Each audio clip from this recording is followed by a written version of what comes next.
Okay, let's go ahead and get started. My name is Sunny Summers. I'm a senior policy advisor with the Oregon Department of Agriculture. If you haven't met me before, I am today's facilitator. I will help guide us through this process. And I just want to remind folks at the beginning that if you are not an invited RAC member or sitting in for an invited RAC member, we ask that you keep your computer muted. You're always welcome to email us, but the meeting is intended for invited RAC members to give the agency feedback on draft rules, which everybody should have. If you don't have them, they're on the ODA rulemaking website. If you go to oda.direct/rulemaking, you can find them there. So getting started, I'm going to go through the list of invited RAC members just to see who is available today, and make sure that your microphone is working. So Greg Harris. Here. Thank you. Blaine Meeks sitting in for Jeff Sveden. Here. Thank you. Ascension Ibarra. I don't think I saw him. Eric Oram, I think, was not going to be able to make it. Carlos Bonilla. Good morning. I'm here. Hi, Carlos. Bob Walder.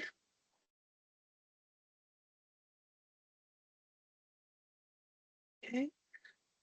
Tamara Mabbott. Tom Strawn.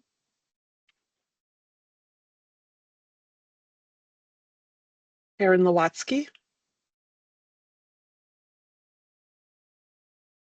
Justin Green.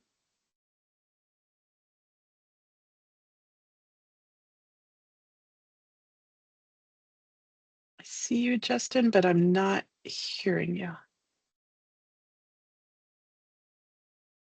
Good afternoon. Awesome. Heard you that time. Thank you. I think Jose Garcia mentioned that he would be a little bit late. Cheyenne Holiday.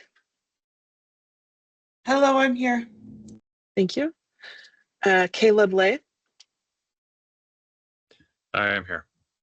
Thank you. Paul Poister. I am here, Sunny. Good afternoon. Brad Spencer.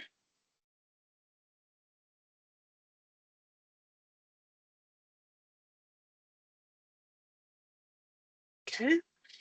Katie Murray for Danny Lytle. Here. Thank you. Mike Hyatt. Good afternoon, everybody. I'm here. Treya Nance. Hi, I'm here. Thank you. Chris Cowitz. Hi, this is Tessa Wilburn for OWRD. I'm filling in for Chris today. Thank you, Tessa. Uh-huh. There's Karen.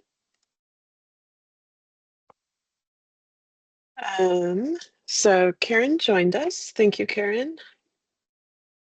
We were just doing roll call. I'm here. Awesome. And so Isaac Stapleton is here, Kevin Fenn is here, and Renee Mulan are here. So I will turn it over to Isaac and Renee. Thank you. Thanks, Sunny, for getting us started. Yeah, everybody, I just want to, we're nearing the end, right? I think we can all see the light at the end of the tunnel in this process. So I want to say thank you to everybody for the thoughtful engagement, for the really meaningful feedback, and like getting into the weeds and kind of picking apart some of the language, like what does this really mean and how does that, does the agency envision that playing out with the rules on the ground? And that's been incredibly helpful for us as we've gone through and made adjustments. So I just want to thank you all. We may need to have one more meeting. And so I'm thinking that we'll be looking at the week of the 13th of October and not wait for another full month. That way we can kind of keep on track with our stated goal of having the rules out for public comment and then through that process by the end of the year. So we'll see where we end up today, but there has been a request from several RAC members, some of those who couldn't be here today, to potentially have another meeting. So I think we'll try and touch on that at the end of the meeting and see where we're at. So with that, I'm not going to take any more time. I'll hand it over to Renee and we can jump into the work and keep things moving. Thanks, Isaac. Good afternoon, RAC. I echo Isaac's comments, and in fact, I prepared a beautiful certificate suitable for framing to thank you for your kind, thoughtful engagement and for sticking with us through this very long process. Today, I thought it might be a good idea to go through some of the changes that we made to the last draft based on the comments that we heard from you folks and some from the Board of Agriculture, and I also incorporated some comments that I heard from OSU. So I just thought it'd be a good idea, since they're kind of big points, to go through them one at a time. And so I will start by sharing my screen. Let me see.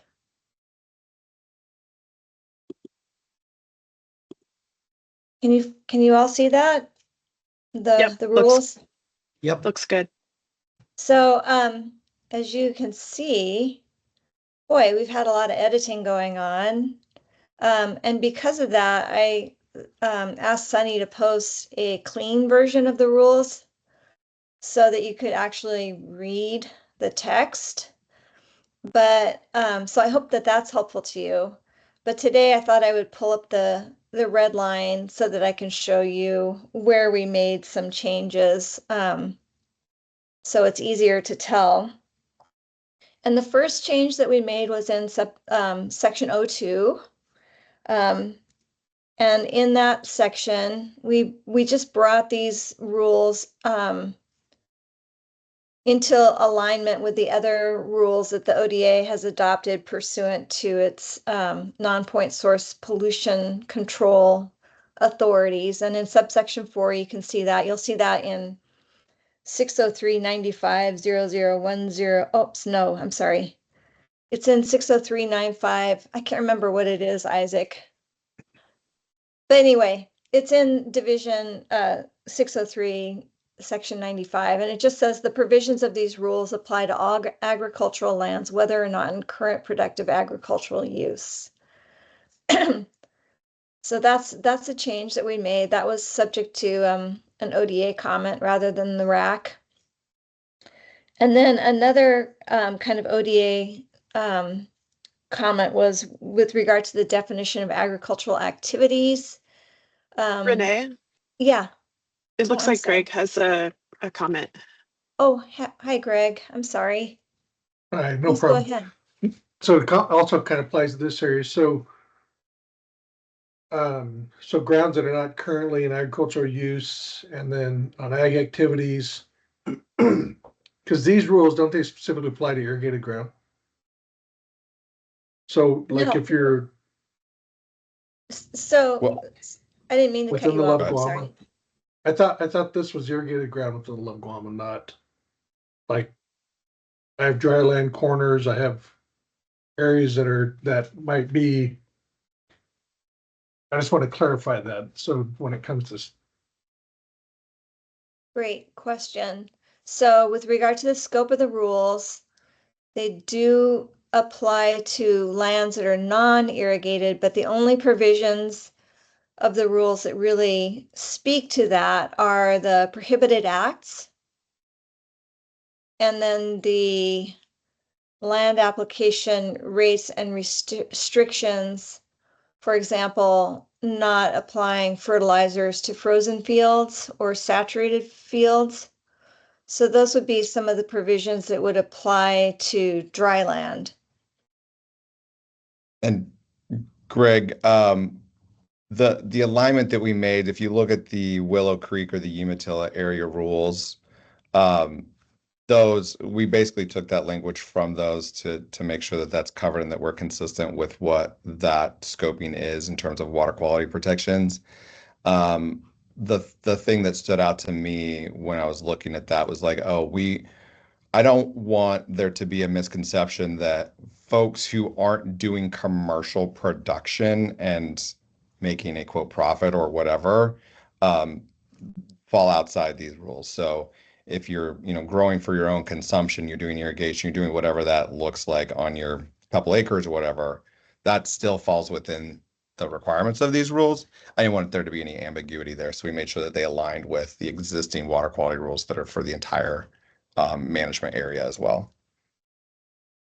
I guess what I'm looking for clarification on is, we get, for instance, we have some ground on the farm that we don't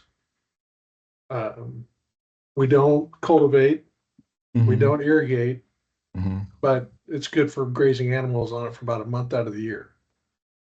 But that's considered agricultural use on this in this definition. Yeah, that's right. And I think that in addition, maybe some of the rules governing pasturing of animals would apply. Right. So that would cover that activity as well.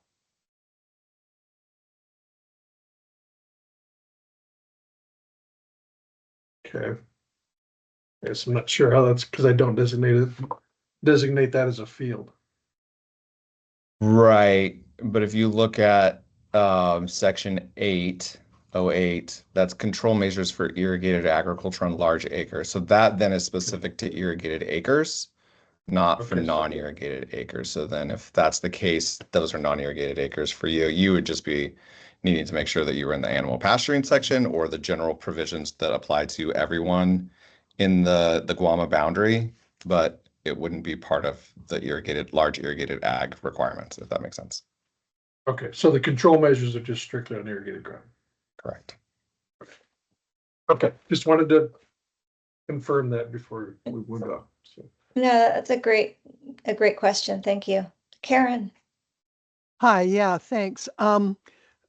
I don't have any comment either way on whether that's right or wrong, but I will flag that when we have people who are going to be kind of affected or having to operate within this guidance that we're building here, these rules, and they have questions like, does this apply here or here? To the extent that we can be sure we include some sort of clarifying language, because if they have those questions, it's very likely that other people covered by it will as well. And I'm not criticizing or not criticizing the rules itself that we're working through, but clearly if Greg had to ask that question, it wasn't easily accessible to know which of those things was true or false. Does that make sense? I just want it to be really clear for people who are looking at this, what they need to be thinking about, because that will make uptake so much easier. Yeah, maybe some FAQs. Yeah, and certainly once the rules are, in place, the agency will begin working on template documents, outreach documents, FAQs to help make sure that it's clear about some of those things. And to your point, Karen, I think as we do reviews and clean up final language, we can make sure that where we can place some clarity. We can't obviously give everybody every scenario, but yeah, point well taken. Thank you.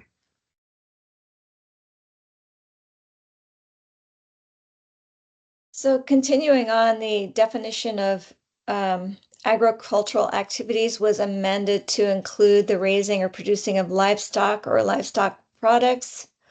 And then also to make sure that we clarified that it was that an agricultural activity may be commercial, like for example, growing commodities, or not. If you're just growing or harvesting agricultural crops, that doesn't have to be commercial. So just to clarify that these rules apply to all agricultural activities, whether or not they are commercial, and including livestock production.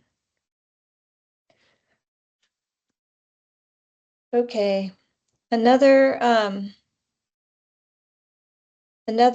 change that was made to the definitions section that kind of represents a big policy change or a policy choice that we wanted to make you aware of is the deletion of the term management unit. There has been discussion throughout this proceeding about whether ODA should require these provisions to apply for every field, or whether growers can use a management unit designation as well.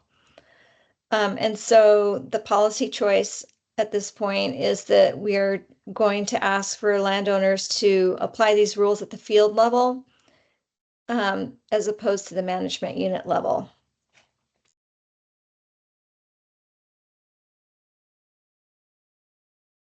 The other amendment to the definition section has to do with the definition of synthetic nitrogen. So this definition was inserted. There had not been a definition. Well, I can't remember if there was a definition before or not. There but was a definition yeah. before it, but it relied on some things that were inaccurate in terms of how the fertilizer product registration program looks at synthetics, and it was conflating whether or not like it gave you a guaranteed analysis. So all fertilizers registered in Oregon, whether they're a synthetic fertilizer or an organic form, such as manure, need to have a guaranteed analysis. And so that didn't really create the distinction needed here, because we want to talk about, you know, your non-organic forms as synthetic versus, you know, apply manure or compost or other things like that. And so where this definition plays an important part is in this provision in the land application rates and restrictions that we received a lot of comment about number 6, about applying fertilizer to bare fields. We've had a lot of discussion about that. So we clarified in this draft that a landowner may not apply synthetic nitrogen, which has been defined as above, to fields that are bare unless the landowner is preparing the bare fields for current year's annual crop or cover crop planting, and the application is within 30 days of planting. So hopefully this addresses the concern about application of manure or compost that we heard, and just focuses in on synthetic nitrogen. So let's hear from Blaine. So yeah, I think that helps. The thing I would ask is a few more days there. I would suggest 60 days. And the issue for us is twofold. One, it's a equipment with the amount of fields we have. You know, we can use nitrogen stabilizers and things to a degree, but if we're using urea, for example, and need to get that incorporated quickly so we don't lose nitrogen to volatilization. Anyway, we would have to add more equipment if you narrow us to the 30-day willing, to the tune of another fertilizer spreader, another tractor, and tillage implement. You know, we're talking $1 million worth of equipment there.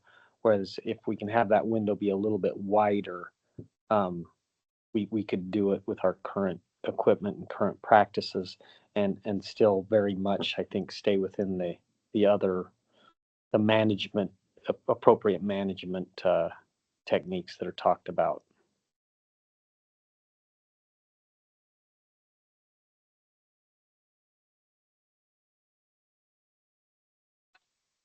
Drake? Yeah, I would echo what Blaine says. So first of all, I appreciate the definition there. That definitely helps with the compost standpoint, because the 30 days would have certainly been an issue. But if we could get some more days on the than 30 on the synthetic, because we run into the same issue, and it's not, if we have to buy another dry spreader or custom applicators have to buy another dry spreader, then I know for the size of our operation, you know, they might get feedback that another $600,000 spreader spread across all of our acres seems a low number per acre. The reality is you're spending that much money to spend to only dry spread a handful of acres because of the time frame.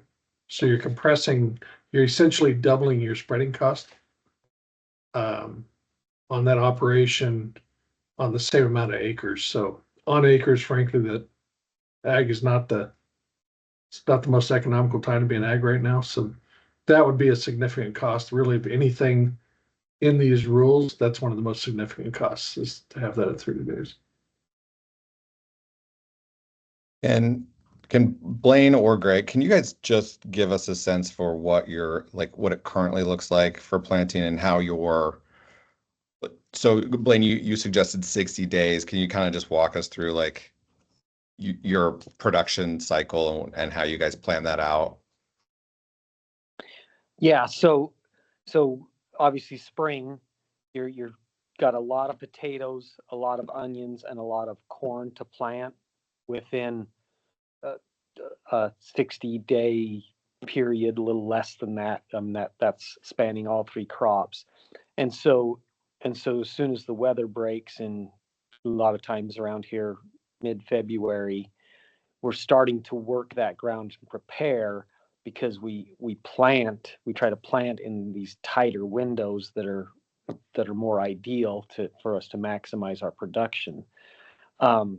So right now we spread that field work from mid-February into early May, that fits with that planting of all those crops. So, and the majority of that happening by mid-April. There's just a little bit that happens after that. So forcing it into that 30s, what we're now doing in February and March is forced to be kind of in March and early April kind of scenario.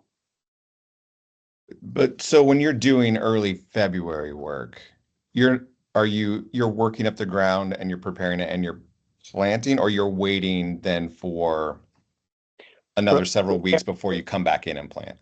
Yeah, so we're gonna prep the ground, apply fertilizer, do some tillage work in preparation for the planters to come in there in March, and then the planters are marching through the fields much faster than I have the ability to get them cultivated in front. Okay, that's helpful to understand. Yeah. If I could also add to that, some of the fertilizer we put on, like we'll start, I know Blaine does the same thing, a lot of growers in the area start with we do more than one spread. Some fields get 3 different spreads. Typically our final spread is where the majority of the nitrogen would go on. So, I mean, it's only a small portion of nitrogen of the whole crop, because we do it mostly during the season, or maybe a little more upfront, but we'll start early, like with a sulfur and a phosphorus blend, for instance, higher pH areas, some kind of. The problem with some of those is you can't take the nitrogen out of it. So it might be a 50%, 52% phosphorus fertilizer blend, but it's going to have 10% nitrogen in it. And so you can't uncouple those. That's how the fertilizer's made, unfortunately. And so, and in order to get across those fields 3 times with the amount of sampling we do, we have to be able to start early enough to be able to get that done. So, and that does have a direct impact on our crop nitrogen usage, the efficiency. I mean, it makes for a healthier crop. So it is it's to the benefit of what we're doing and growing to be the most economical and efficient with the nitrogen we're putting down. I mean, those are practices we want to be able to continue doing. Yeah, I appreciate that, Greg. I wasn't even thinking about the 1150, or the nitrogen with phosphate issue, but that's very real for us. Okay. Anybody else on this?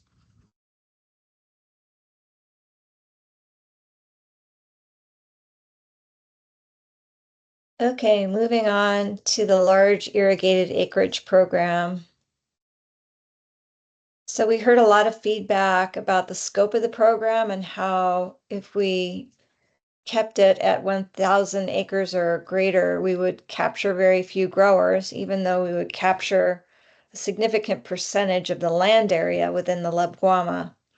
And so as a policy matter, we weren't sure what other number would be appropriate. We heard other numbers ranging from 300 to 500.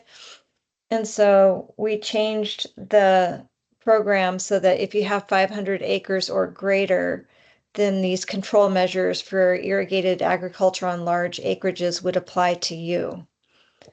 Now, as kind of a a complement to this decision, we decided to phase in kind of the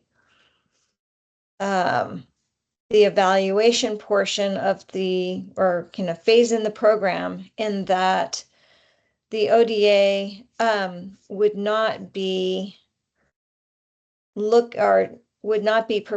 performing audits and determining participation in this program for 3 years if you were irrigating 1,000 acres or more, and not for at least 5 years if your irrigated acres are 500 acres to 999 acres.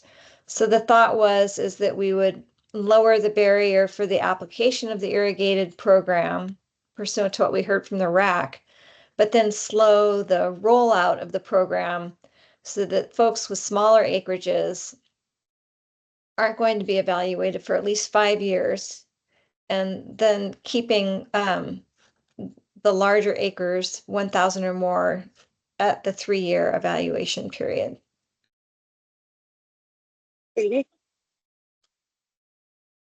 I'm just curious, how many operations are going to be added to this with the lowering to 500 acres? We don't know. That's the tricky part, even about the 1,000 acres. We don't know exactly how many operations necessarily that is, because again, as we've discussed in the past, there's no requirement for farms to register or tell us where they're farming. So we don't have that particular data, and USDA's census data is at a higher scale than the LUB boundary. So we can draw some assumptions, but we don't actually have particular data. Kevin has his hand raised because he's probably going to mention something about our SIA and I would imagine, but go ahead, Kevin. Actually, this is information that I haven't shared with Isaac yet, but great.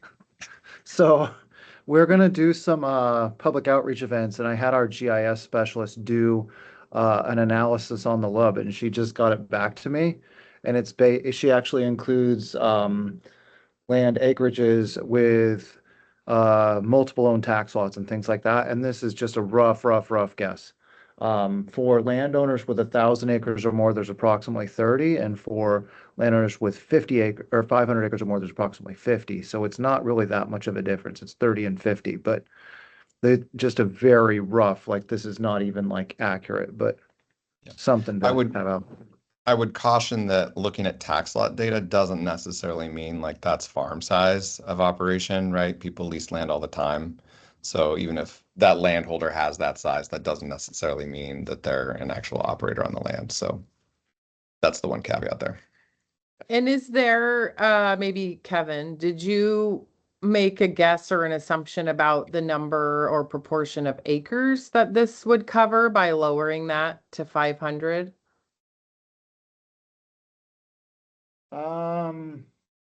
Give me just a second. Real-time analysis, folks. I mean, we have gotten a lot of questions about this, so that is one area. I mean, I don't know what you can do to try to fill in that question mark, but as we're talking about rules applying in this region and really not having a handle on how many operations will be impacted, but also from a capacity standpoint for you all, what is the scope of this is kind of seems like an important question to answer. Yeah, and I mean, data like what Kevin's looking at is helpful, but I think what is gonna actually give us that information is implementation over time and looking at the information that we get back, the number of growers that are registered, how many acres they've got. Like, we're gonna have to collect that data over time to get an actual accurate understanding of that impact, but certainly it's gonna determine to your point, Katie, about implementation and like the impact on the program and resources for sure. So there's approximately 300,000 irrigated acres just from the data that I'm looking at. If we did 500 acres and up, it covers about 260,000 of that 300,000 acres. So it actually covers a significant portion of of the acreage. Okay, and can I ask one more question? Sorry, Isaac, because you just mentioned part of the plan is to acquire this information as the program rolls out. And I know that for some of the growers out there, there's some proprietary protection over the number of acres that they're farming and different crops. And so is that going to be, is there a way to make sure that that information is decoupled from each operation's information as you're gathering the information on total acreage? So if you recall, the rules only require that the data that's submitted to the agency that would kind of come under that umbrella of public record is that plan certification component. The rest would be like done through a meeting or an audit with the grower. One of the things, and I think, will we get to that? Did you put that on here, Renee? The discussion around the certification requirement, actually just having total number of acres included in the plan as a component of that certification. We don't need to know the number of crops of, or type of crops and number of acres of that crop necessarily, but it would be helpful in terms of like this data conversation about, okay, how much are we actually covering? Like, what's the scope? To have the total acres listed on that certification that's turned in. So and remember, it's just essentially like, yes, somebody who is trained and educated has looked at the plan and certifies that it's a plan that meets normal practices, and then it would have the number of acres listed. So we would know the grower and the number of acres, and they have a certified plan, and that kind of gives us a good basis to say what's covered. I think there still might be some concern out there about that being public record for certain businesses to have to report their total acreage, but maybe the producers can speak to that one. Yeah, and there's going to have to be some give and take on this. We can't fly blind, and we can't protect information that the agency collects. So, I mean, we do live in Oregon, which is the Sunshine State, right? So all of our stuff's subject to public record, and the bar is pretty high for saying that it's a confidential business information. And I'm not sure that we could argue successfully that total number of acres of a farm that is submitted to us would fit that.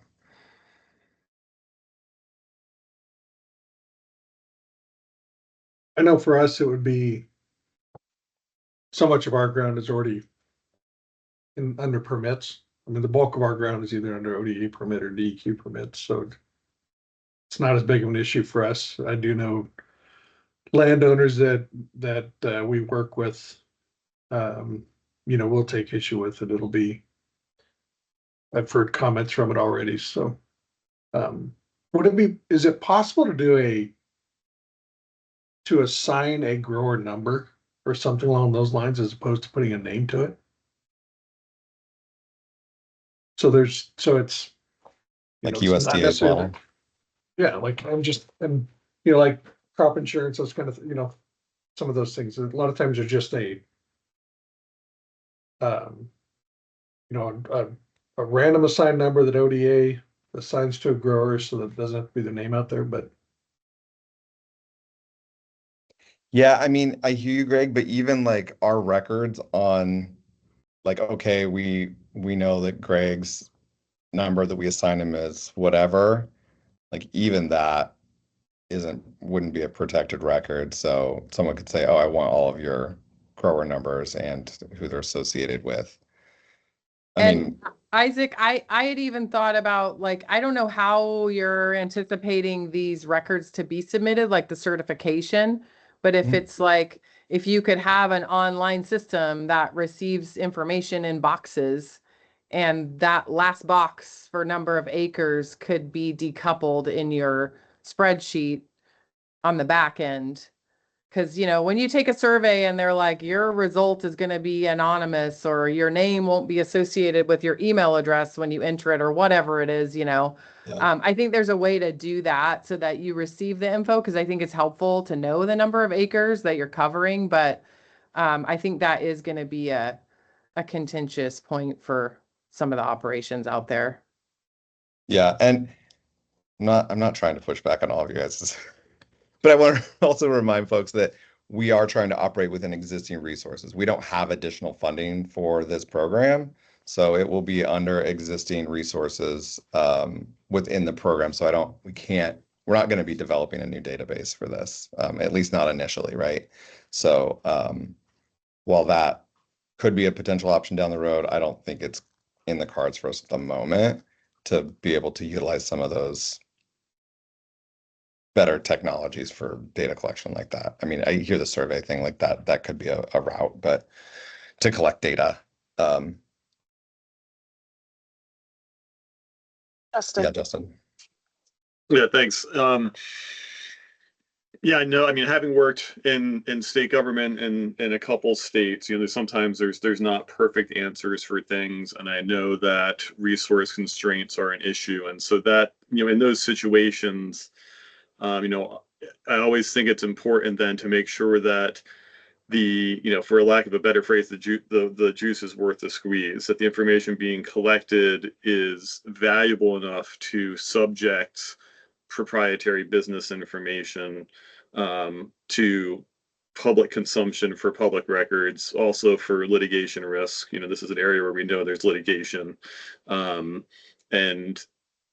so it's just is how that information is collected, and if it's important enough to collect that information, it makes it even more, that those questions are even more important when it's a tricky situation, and as it often is in Oregon, when there's not the resources to to put a blanket over the entire issue. So let's just it's not that we're pushing back and saying, oh, this is not worthwhile. It's just there's issues here. Just hope that you all think about is the information in the manner in which it's collected, is it worth the effort and the subjection of businesses to that risk? Yeah, that's a good point, Justin. Maybe it would help to get a little better understanding of the concern behind total number of acres being a public data point. What are the concerns that you're hearing maybe from some of the small, medium, or other growers in the region?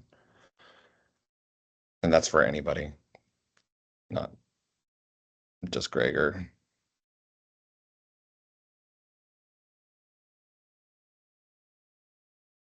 Well, some of the feedback I've gotten is just privacy, it's general privacy issues. Okay. Right. There are, and some of it is the, whether it's amount of acres, there's confusion amongst the amount of acres farmed and amount of acres owned. That's certainly, we have farmers that we rent more ground to than they own. But and then it's really, again, it's just privacy issue. It's not a, there's a couple might argue it's more of a business issue. If there's other businesses that are out there that are looking for, whether it be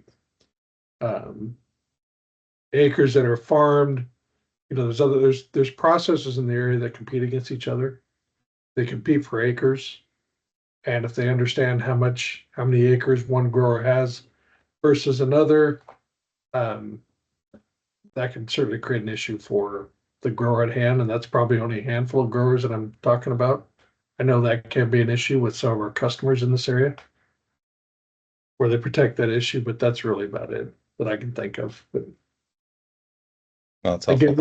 again, most of our acres are out there, so it's not as much of an issue for me as it is some of the other growers in the area. But I mean, at the highest of level for a business, if I'm going into a market in any kind of business it is, and I know what my competitors' capacity for production is, and I want to go in there and push those folks out, I can price them out. If I know exactly how much they can make and that's their cap, I can determine what their profit's going to be, go in there, change my pricing to price them out and push them out of the market. That's just kind of general economics, I'm sure there's subtleties in the ag industry that I'm not familiar with, but it's just important information. Yeah, and I'd say Justin. if you're not in a permitting program out there, in a regulatory permit, there is really no other program that requires that information. So to have that come in on something that's not intended to be, a permit or a regulatory, it's a little out of place. That's kind of the feedback that I've gotten is this isn't data that we usually have to give over into a public record. Sure, but it goes back to your earlier comment of like, well, what's your scope? How do you know how many acres? And without that, how do we, as an agency in a program, say what that is? Like, so it's a catch-22 a little bit. So if I could just weigh in a minute. So right now the rules don't contain this provision that Isaac is talking about. So, I mean, I think that we will take these comments under consideration. They're important. I also wanted to mention that with regard to information that may be proprietary, the public records law does provide an exemption. So I think that if a grower made a case for the information being proprietary, in the event of a request for that information, there could be a good basis for asserting that an exemption may apply. So just keep that in mind.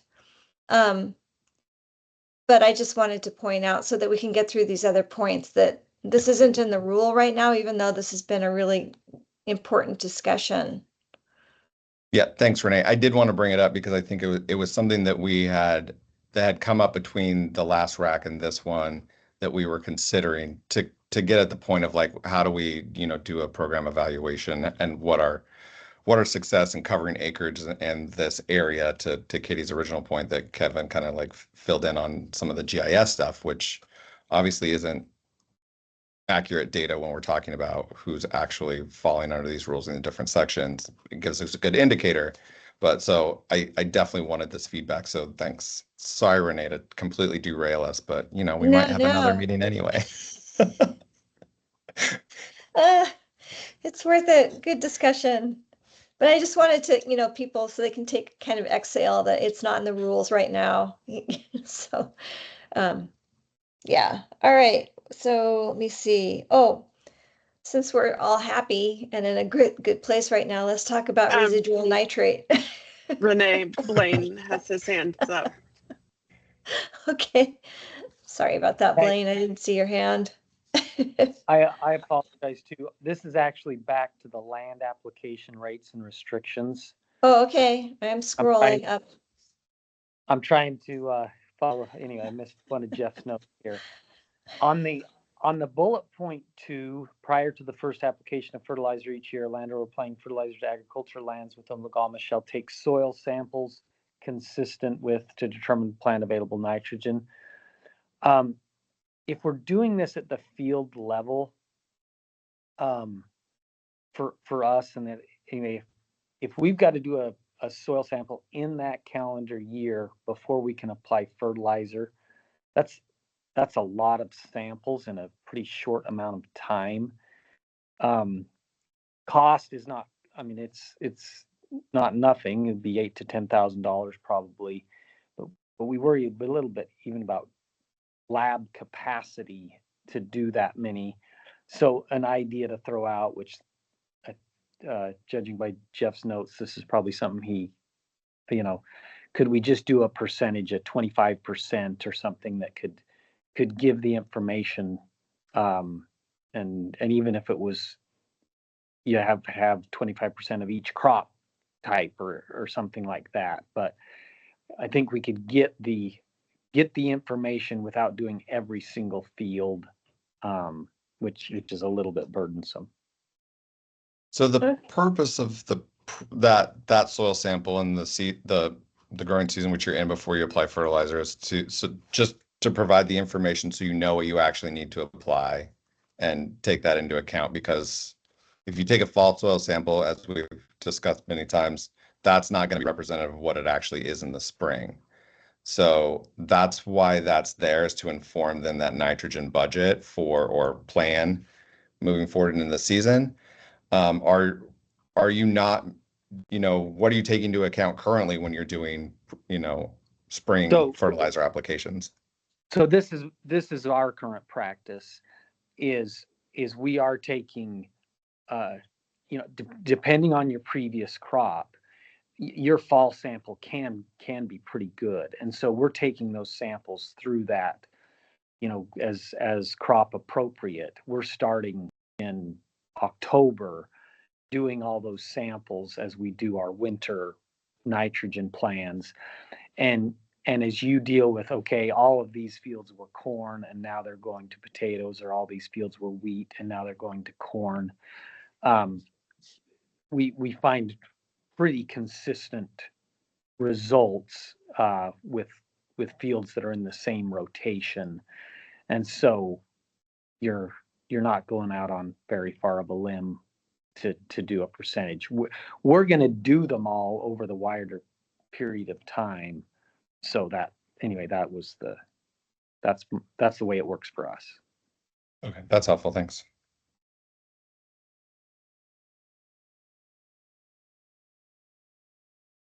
Thank you. Okay, are we ready to talk about residual soil samples?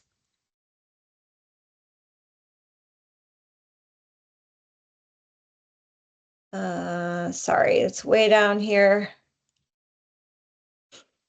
So again, this rule is just a tool that ODA would use to evaluate the program's effectiveness. And this is the deep soil sampling rule. And a significant change that we made is requiring, instead of having the landowners do deep soil sampling on every field, they can do it on 10% of the irrigated fields under their ownership or control. So that kind of speaks to the concern about having to take so many soil samples, especially at the field level. So that's a change to the rules there. And then we also took the feedback and clarified that it was in the same location so that it's consistent data that's actually helpful instead of jumping around fields.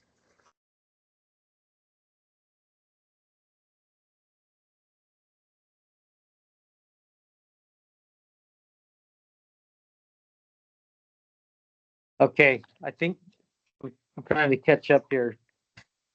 Jeff has a note for me on this one too. That's okay. This is the part that this 10%, these actually will become public record. Is that right? They Yeah, could be. Yeah, sorry, Isaac, yeah, go ahead. those would be submitted to the agency. Yeah, that's the only soil sample data that is submitted to the agency. So anyway, the public record part of that, you know, we've been doing this for a few years. Jeff's probably mentioned on our farm, and so I've seen this data.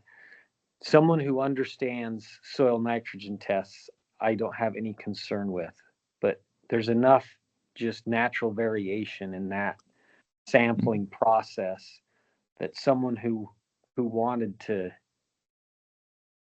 make us look bad, there'd be enough data for them to cherry pick some and make us look bad. And so anyway, whether that can stay under the, we have to keep the records and produce them whenever asked, you know, something more to that effect would make me feel a lot better. I'm happy taking them. I think the principle is sound and all those things. That data can be cherry picked. I don't see any way around it. Explain, Katie. Yeah, just to follow on that, I mean, this is also one of our concerns and several of our partners, and it really relates to the lack of science behind interpretation of these types of data.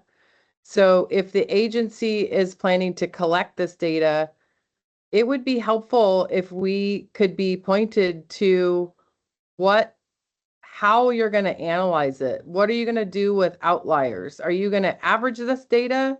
Are you going to report it field by field, operation by operation? Like, there's a lot of questions about how you would use and try to interpret it. And I feel like there's not a lot of science out there that would guide you in that process.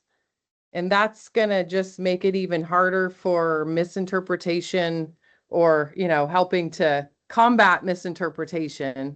If you all don't have a guide, the public certainly won't be guided by anything either.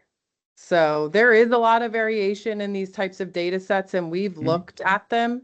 And I feel like it's sort of setting up for a disaster unless you all have something that you can share that's like, this is what we would use to analyze a data set like this. This is the process. Here's the analysis we would use to try to draw out trends. Here's the ranges that we'd be looking at, and here's why. I just think there's a lack of justification in the scientific literature because these data sets are highly variable. Thanks, Katie.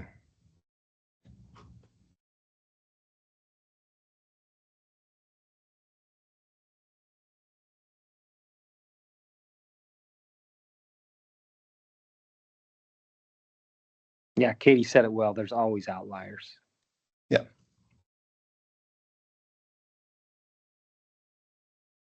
Okay.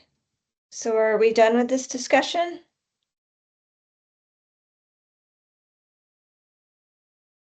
Okay. Greg. Yeah, just maybe you're gonna scroll down, but the on B 2B, the idea there is to be at the 5th foot level, is that correct? Mm-hmm. Yes, yeah. So you're in the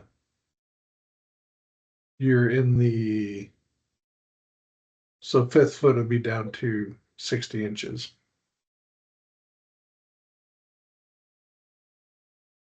Not 72. So it should be 48 to 60.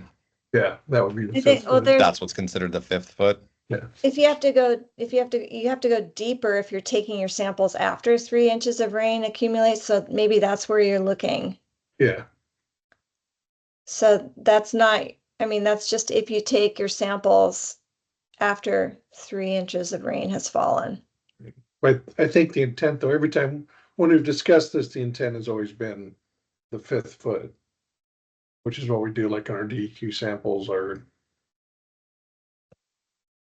Yeah, and so that's A is what would be your standard practice, which is 36 to 48. So that should be actually 48 to 60 if we're shooting for the 5th foot there, Renee. And then if there's significant rainfall, 3 inches, then you would go deeper to the 60 to 72 inch. So there's two separate criteria for that deep soil sample. So standard practice is the 5th foot.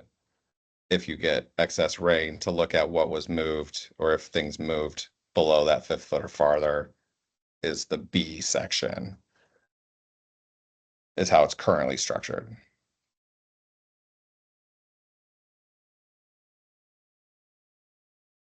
Okay.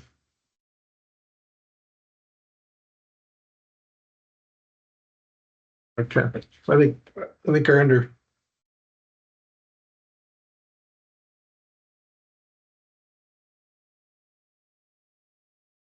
So I think originally, as we've had these conversations, we've come back to this, and the 5th foot was on B. I thought the intent there was to be the 5th foot.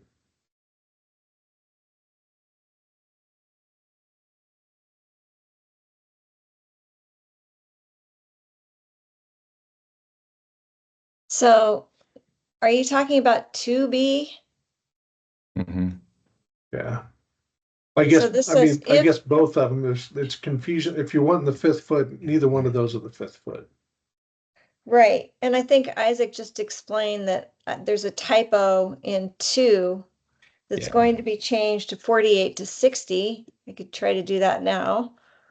48 to 60. And then if you're going to take samples after 3 inches of rain have fallen, then we're talking about from the 60 to 72 inch depth. Does that make more sense? So if you're going to take your samples after 3 inches of rain has fallen, then you have to go deeper. You have to go deeper than the 5 feet. Maybe I should switch to the clean draft of this. It's getting pretty hard to read. So the theory there being 3 inches of rainfall is going to drive something from the 5th foot to the 6th foot. That's the logic. Yeah, that's the logic behind that.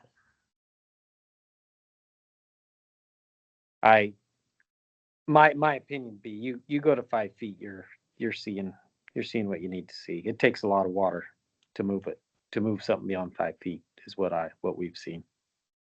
Well, it's really interesting. The data I looked at, there was kind of, at the 5th foot level, there were decreasing concentrations as opposed to like the first 3 or 4 feet for sure. What was surprising to me is that at the deeper levels, the concentrations could go back up sometimes. So something's driving it through the soil profile. So are we already making trends? I mean, it sounds like we're making this based off trends that are in.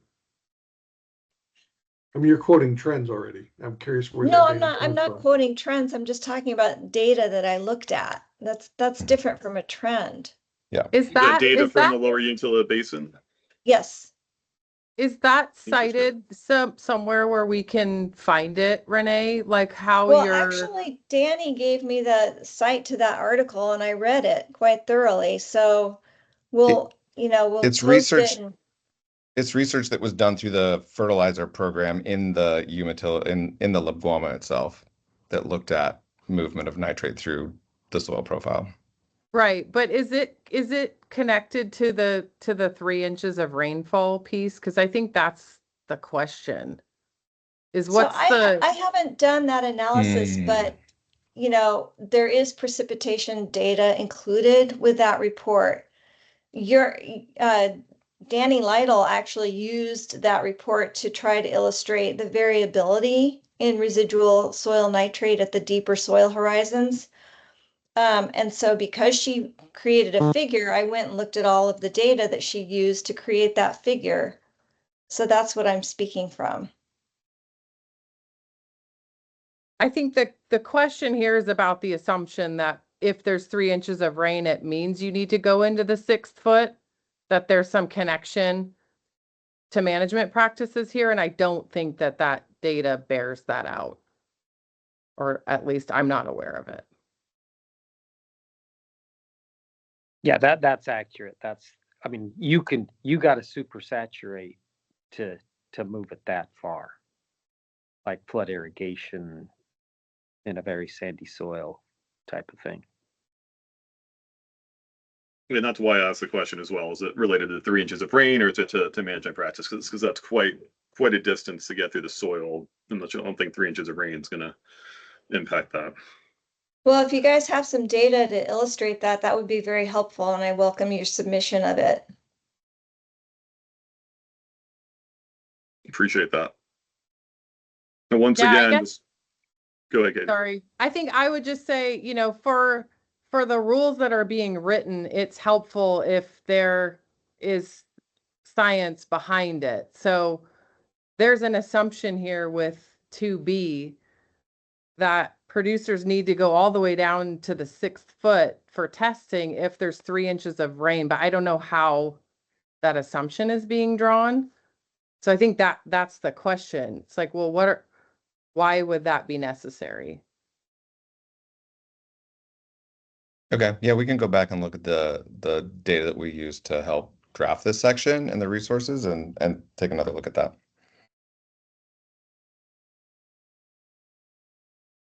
And just a reminder, let's use our hand thing so we can make sure we keep it smooth.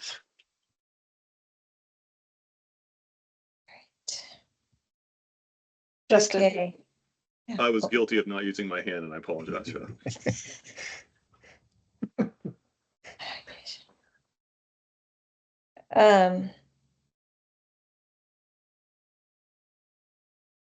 I think, was that it? Residual soil nitrate level. Oh, I guess we need, since we're talking about soil sampling. Let me see, I'm scrolling back up to the soil sampling protocol. Just to note that we changed subsection 2 to refer to taking post-harvest soil samples after harvest of annual crops, before 3 inches of rainfall accumulates, and before any post-harvest irrigation. And then October 31st shall be the start date for tallying accumulation of rainfall, as opposed to September. Yep. It's good.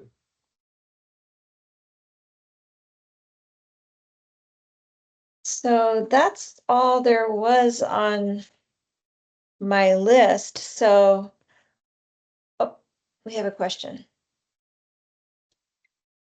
Yeah, this may be something Jeff and Greg already understand, but so am I understanding the soil sample part right in that you've got to test every field in the fall to say what the residual was, and then test every field again in the spring for your plan for that year? Is that the intention?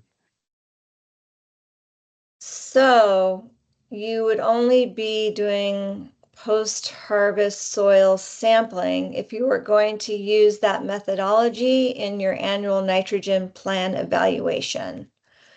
So if you go back up to our other favorite rule, which is the annual nitrogen plan evaluation piece, there are 3 different methodologies one may use to evaluate how closely they follow their annual nitrogen plan. The first is a partial nitrogen budget, where you add up total nitrogen applied minus total nitrogen removed. Another methodology for which there is a significant body of literature is using the post-harvest soil nitrate test to kind of, as a report card, how well you did. The third methodology just has to do with whether or not you were whether you achieved your estimated yield, and if not, why not, and what that might indicate. So if you're going to be using the methodology of post-harvest soil nitrate levels, then you would go down to the soil sampling protocol and you would use this protocol. Yeah. Now that you point that out. So if I use the more the checkbook method of yield and rates, then I wouldn't have to do that. No, I appreciate That's right. that. That's right. Yeah.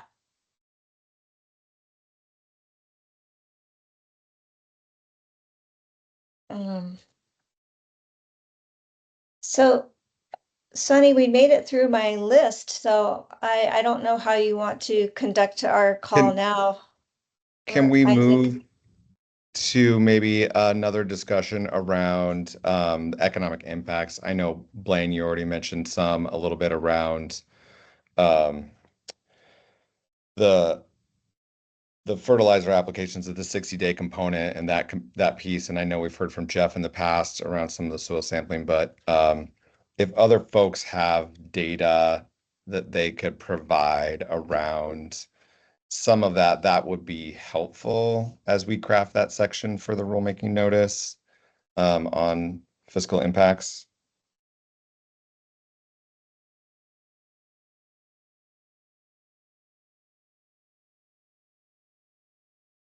I'll have to, sorry, raise my hand.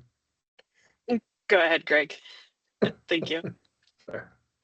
I have some prepared, but I'm gonna have to redo it, or I'm gonna do some again because I didn't take into account the 10%. So that definitely helps in the economic analysis of the soil sample piece. So Okay. Blaine? Yeah, one of the other notes, and again, my guest status here. Hopefully, I'm not. Try to the every field piece of it. Few of Jeff's notes mentioned, hey, if we can do percentages of the fields, that will get the idea. Just the record keeping burden for us will be real with the amount of fields we have. Now, part of that, as I read the stuff, it mentions an ODA form versus our records. And so if our records worked, obviously that changes that equation, makes it more doable. But the every field part will be a significant bookkeeping burden where you probably need to add some hours to a full-time employee. So depending on the amount, that would add up. Thank you, Blaine.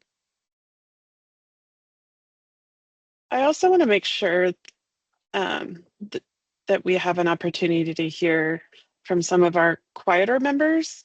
So Greg, go ahead, and then I would encourage any of our other RAC members to jump on about economic impact, about racial equity impact, or any other part of the rule that you're like, I didn't want to jump in.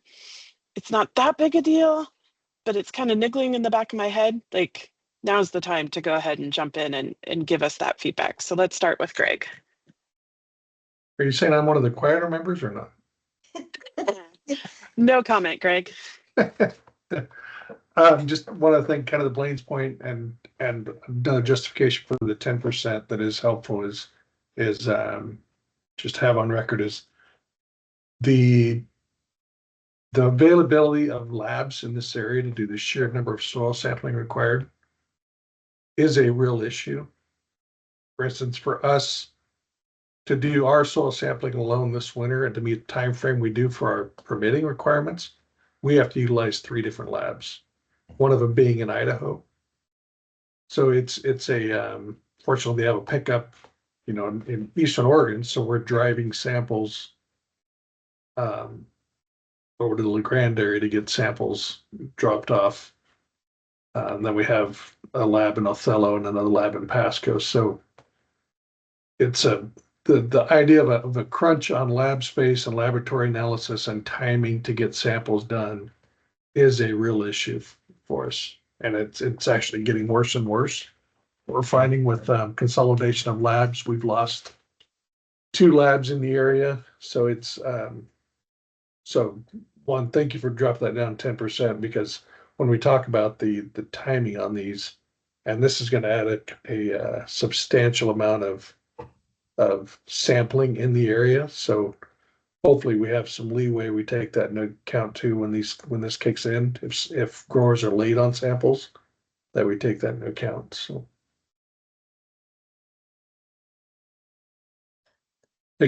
it's also going to increase. I mean, it could potentially increase operating costs with having to send out samples to out of state labs like we're doing now. That we'll take into account on the in our financial analysis. So.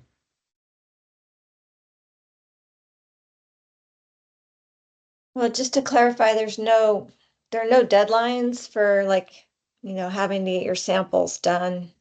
But I understand what you're saying. You've got constraints around the time horizon that you have to plant and getting the sampling done in that time horizon. Is that a good way to articulate it?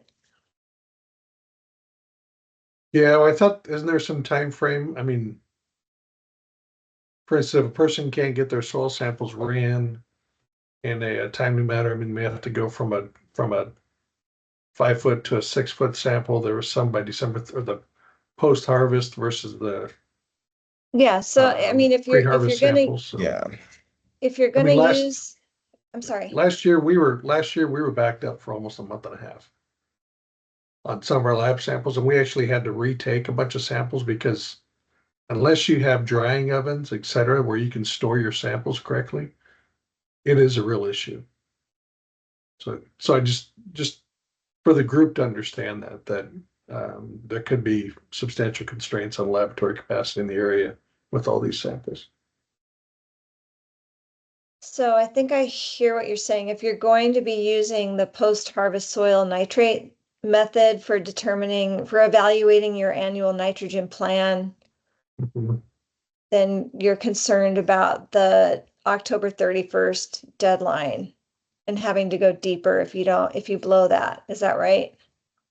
That and just the number of additional samples this is going to create in the region overall within the time frame, because a lot of this is going to come in the fall. Yeah. There's a choice about what methodology you can use. So it's not like ODA is requiring you to take post-harvest nitrate samples. Understand, but just it is an issue.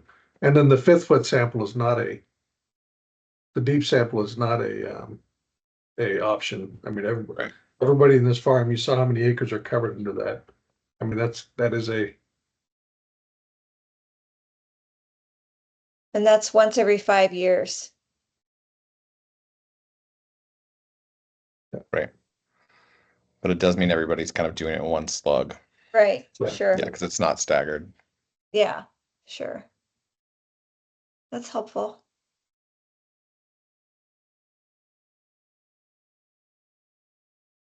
Open up the floor to anybody on any topic related to this. I'll narrow that back down a little bit.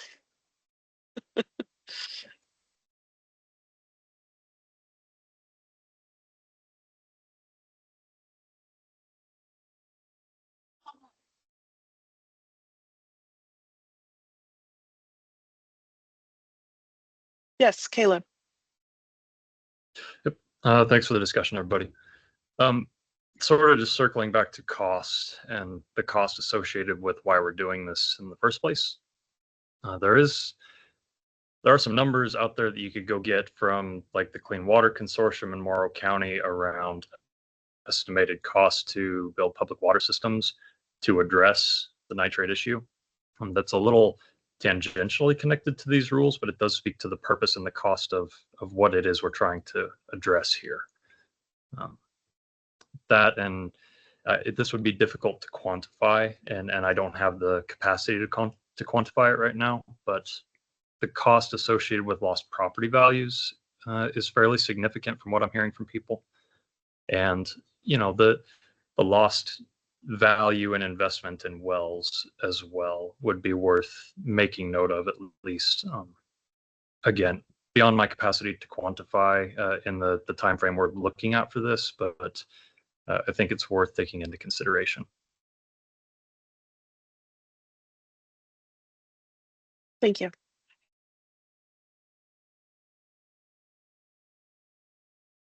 I think that could speak to some of the racial equity pieces as well. Yeah. And there are some notes in the nitrate reduction plan that speak to the disproportionately high rate of low income and non-English speaking households in the lower Umatilla as well.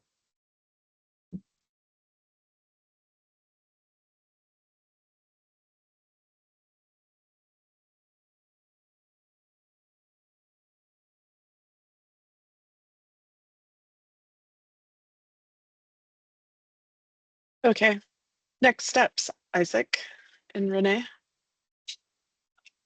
So next steps,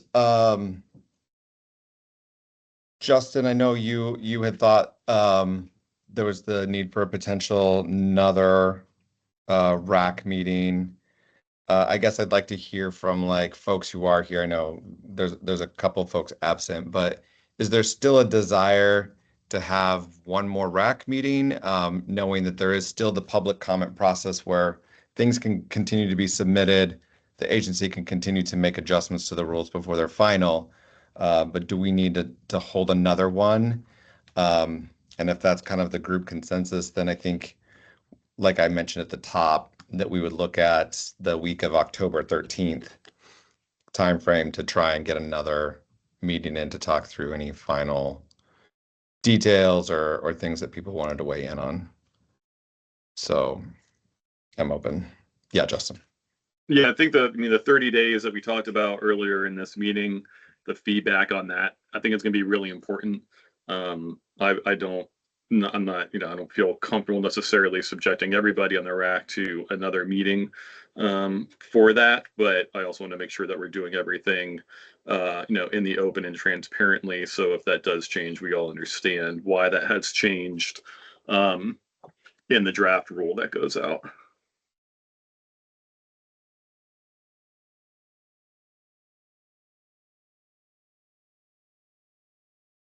Karen, and then Paul. Yeah, thanks. It's not like I'm sitting around going, oh boy, I can't wait to sit on another Zoom call for 2.5 hours or whatever it is. But I will say that I do think it's worth considering having another meeting with enough time for us to step back, because as we march through these, we've been looking at a section and a section and a section to kind of step back and look at the larger picture and see how the things that we've talked about and suggested, et cetera, how they all fit together, and comment on that as a RAC, as a group, so that we can get a sense of the nuances that people are perceiving, and then call that done and ready for the department to kind of roll out.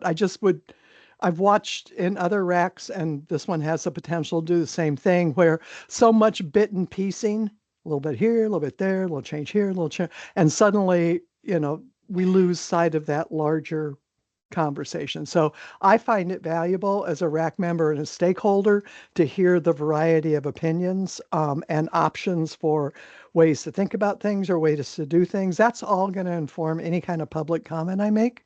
I learn from it, and I hope I can contribute to it occasionally. So I would be, all of that's Karen taking up a lot of time to say, yeah, I think we should do another RAC. That's what I think. Thanks, Karen. Paul. Sure, thanks, Sonny. And I'll even save more time because Karen described it perfectly. I would just add to it that we're missing a few RAC members who have been with us every step of the way, and it may be helpful to have them rejoin us if schedules are available for exactly the same reasons Karen just pointed out, to have that broader look. Because we did actually today potentially make some significant changes that it would be helpful to get their feedback, I think. So are you asking for like a redux of today's discussion, or? Oh, by no means. The folks who weren't with us today will have the opportunity to, no, sorry, Renee. Okay. So would it help to have like a clean draft of the rules to speak from, Karen? Okay. Just trying to figure out what to prepare. Yeah, I think we can take the feedback that we heard today. I think there's some adjustments that we can make. Renee and I will have to sit down rather in a short amount of time to kind of put our heads together and put together a final clean version, and then we can get the date on the calendar for everybody. But if you can look at, I don't know, Sunny, how do we want to schedule this last one? Do we want to see which dates work for folks? Do we want to pick a day and cross our fingers? It's hard with such a large group to actually find a day that everyone can commit to, date and time anyway. But Yeah, let's hear what Karen has to say, and then I have an idea. Okay. I love it when people say, let's hear what Karen has to say. I think given the point that Paul made about some really important people not being here to give feedback on this orally and kind of as participants, I would encourage us to, if we can do it at all, kind of ask the RAC members what's the best day. And I mean, I can say, speaking for me personally, if those 3 people would be available on a day that I'm not, I would rather have their voices heard in the public sphere than worry about whether or not I can make it. We can have a recording, or things like, there are other ways to get to that information. But it is of concern to me that there's been a lot of good faith, open conversation here, and I want to make sure, to the best of my ability, I want to help you make sure that that continues all the way to the end. I don't know if that makes any sense. That absolutely makes sense, Karen. I think what we can do is, I'm looking at my calendar and Isaac's, I don't have access to Renee's, is one, I think probably an hour. These meetings have been an hour and a half. I think we probably could have a wrap up conversation in an hour. And so I can find sometimes on the 13th, the 16th, or the 17th to propose to the group. I know, Karen, you said you weren't available on the 14th. And then we can go from there. We need to get it on folks' calendars, because best practice is to notice these meetings 2 weeks in advance. So we would do that in the next couple of days. So I would need feedback from RAC members by Friday afternoon so that we could get that noticed. If that works for folks, I see one person in the comments says that works for them. I will get with Isaac and we'll get something out to y'all sooner rather than later. I am out tomorrow, but otherwise we can get that to you and get that on the calendar. And then like we've done with this, probably next week, late next week, if Isaac and Renee have an opportunity to go through the comments today, we can get another version of the clean rules out to folks so that we have those available for that conversation. I'm seeing thumbs and nodding and chats, so we will go with that that route. Perfect. Thanks, Sunny. Okay. Any final closing thoughts? We've got 6 minutes. We never end these things early, so this is great, but we can use the 6 minutes if we need them. All right, hearing none, thank you again, everybody. We'll get you the thing from Sunny to pick a date, and we'll do one more round, and it'll be fantastic. Thanks, everyone.